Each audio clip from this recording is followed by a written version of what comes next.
15 సంవత్సరాల అనుభవం ఆంధ్ర, తెలంగాణ, కర్ణాటక, తమిళనాడులో లక్షల మంది నమ్మకమైన కస్టమర్ల సంతోషాలకు నిలయమైన మీ నివాసానికి అందమైన చిరునామా. ఆంధ్రప్రదేశ్ ప్రభుత్వం అమరావతికి సంబంధించినటువంటి ప్రతి పనిని నిశిత దృష్టితో ముందుకు తీసుకెళ్తుంది, పరుగులు పెట్టించేటువంటి ప్రయత్నం చేస్తుంది. ఎందుకంటే గవర్నమెంట్ సిస్టంలో సాధారణంగానే ప్రొసీజర్ అనేది చాలా ఇబ్బందికరమైనటువంటి అంశం. ఒక్కొక్కటి యాజ్ ఇట్ ఈస్గా ప్రొసీజర్ని ఫాలో అయిపోతే అందులో ఒక పెద్ద కుంభకోణం ఉందనేటువంటి సమస్య కూడా ప్రమాదంగా మారేటువంటి పరిస్థితి ఉంటుంది. కాబట్టి ప్రభుత్వం చాలా సీరియస్గా వీటిపైన ఫోకస్ పెట్టింది. అమరావతిలో ఇప్పుడు మరొక కీలకమైన నిర్ణయం తీసుకుంది.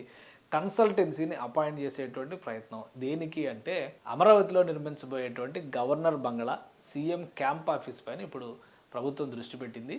ఏపీసీఆర్డీఏ దీనికి సంబంధించినటువంటి ఆర్ఎఫ్పి పార్ట్నర్ని, అంటే ఈ ప్రాజెక్టుని ఏ విధంగా డెవలప్ చేయాలి, ఇంటీరియర్స్ కానీ ఎక్స్టీరియర్స్ కానీ దాని ల్యాండ్స్కేపింగ్ కానీ మొత్తం ఆ డెవలప్మెంట్ని చేసేటువంటి సరైన భాగస్వామిని ఎంపిక చేసే ప్రయత్నాలని ప్రారంభించింది. దీనికి సంబంధించినటువంటి నోటిఫికేషన్ కూడా రిలీజ్ చేసింది. అసలు ఈ గవర్నర్ బంగ్లా ఏంటి, సీఎం రెసిడెన్స్ ఏంటి, దీని గురించి ఒకసారి మనం విశ్లేషించే ప్రయత్నం చేద్దాం. ఇది అమరావతికి సంబంధించినటువంటి మాస్టర్ ప్లాన్లో చాలా సెగ్మెంట్స్ ఉన్నాయి. ఆ సెగ్మెంట్స్ని కూడా మనం అర్థం చేసుకుంటే కొంచెం క్లారిటీ వచ్చేటువంటి నవనగరాలుగా చెప్పినటువంటి అమరావతి నగరం ఇదైతే, అమరావతిలో గవర్నమెంట్ సిటీకి సంబంధించినటువంటి ప్లాన్ ఇది మొత్తం కూడా చాలా కీలకమైనటువంటి ప్లాన్ కింద మనం చూడాల్సి ఉంటుంది. ఈ ప్లాన్లోనే అన్నిటినీ ఇంటిగ్రేట్ చేశారు.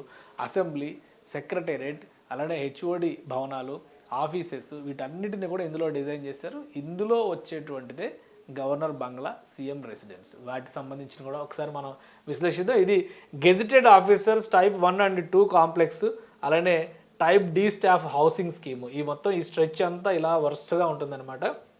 వీటికి సెంట్రల్లీ లొకేటెడ్ స్టేట్ అసెంబ్లీ, ఆ పిల్లర్లా కనిపిస్తుంది కదా, అమరావతి టవర్ అని చెప్పని అంటున్నారు చాలామంది.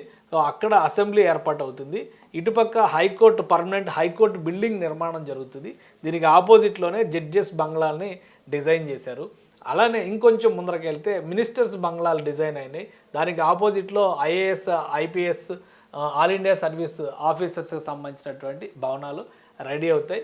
ఇటు ఎమ్మెల్యే, ఎమ్మెల్సీ క్వార్టర్స్ కూడా రెడీ అవుతాయి. సో ఈ మధ్యలో ఈ టవర్స్, హెచ్ఓడి టవర్స్గా చెప్తున్నటువంటివన్నీ కూడా ఈ ప్రాంతంలో వస్తాయి. అలానే ఇక్కడ చూస్తే కనుక గవర్నర్ రెసిడెన్స్ అని చెప్పని ఇటు ఆపోజిట్లో ఈ 2 బ్లాక్లు ఒకేలా కనిపిస్తున్నాయి. ఇది సీఎం క్యాంప్ ఆఫీస్ కింద డిజైన్ చేశారు అప్పట్లోనే.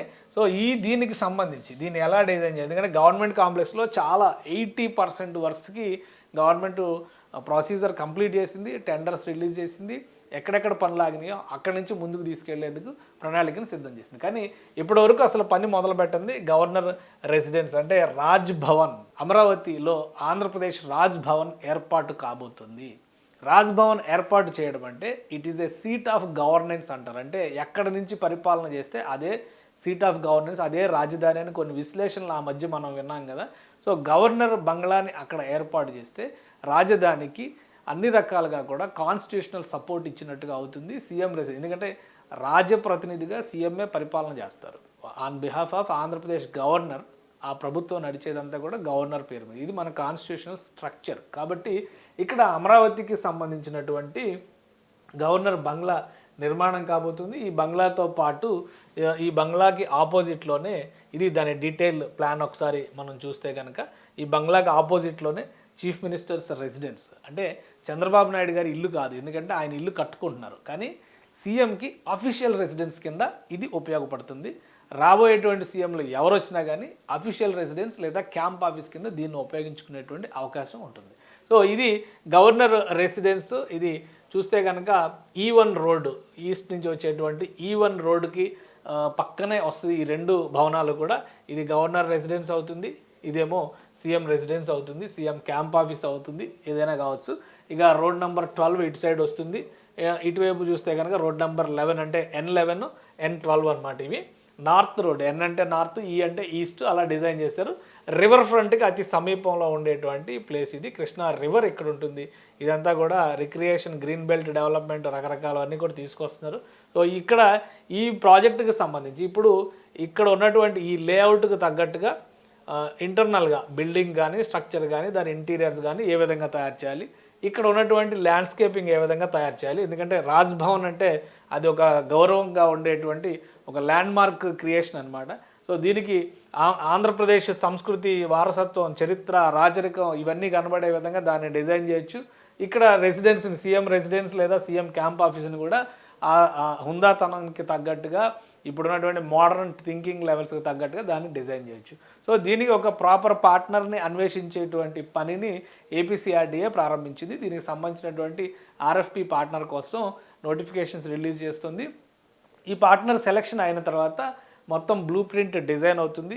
ఎంత కట్టాలి, ఏ స్థాయిలో, అంటే రెసిడెన్షియల్ ఏరియాలో ఎన్ని square feet availability space create చేయాలి, ఎన్ని అంతస్తుల్లో కట్టాలి, ల్యాండ్స్కేపింగ్ ఎలా చేయాలి, ఇంటీరియర్స్ ఎలా డిజైన్ చేయాలి, ఇవన్నీ కూడా. ఎందుకంటే ఇవి పూర్తిగా ప్రాథమిక దశలో ఉన్నాయి. కేవలం మాస్టర్ ప్లాన్లో జరిగినటువంటి అలాట్మెంట్ మాత్రమే. దీనికి సంబంధించినటువంటి వర్క్స్ 2017-18 సమయంలో కూడా ప్రారంభించలేదు. 2019 నుంచి ఏ విధంగా అటకెక్కిందో మనం చూసాం. కాబట్టి ఇప్పుడు గత ఏడాది కాలంగా జరిగినటువంటి డిలే మొత్తాన్ని సరిచేసుకుంటూ అమరావతిని ఆన్ ట్రాక్ పెట్టారు. అమరావతి గవర్నమెంట్ కాంప్లెక్స్లో మొదలు పెట్టాల్సినటువంటి మిగతా పథకాలు లేదా నిర్మాణాలు, వాటికి సంబంధించినటువంటి అంశాలపైన సిఆర్డీఏ ఫోకస్ పెట్టింది.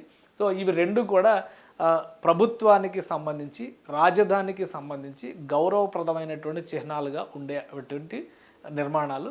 వీటికి సంబంధించి అంతే ప్రతిష్టాత్మకమైనటువంటి ప్రాధాన్యం ఆంధ్రప్రదేశ్ ప్రభుత్వం ఇస్తుంది. కాబట్టి ఇక అతి త్వరలోనే పార్ట్నర్ని డిసైడ్ చేస్తే ఈ డిజైన్లన్నీ కూడా బయటకు వచ్చేటువంటి అవకాశం ఉంటుంది.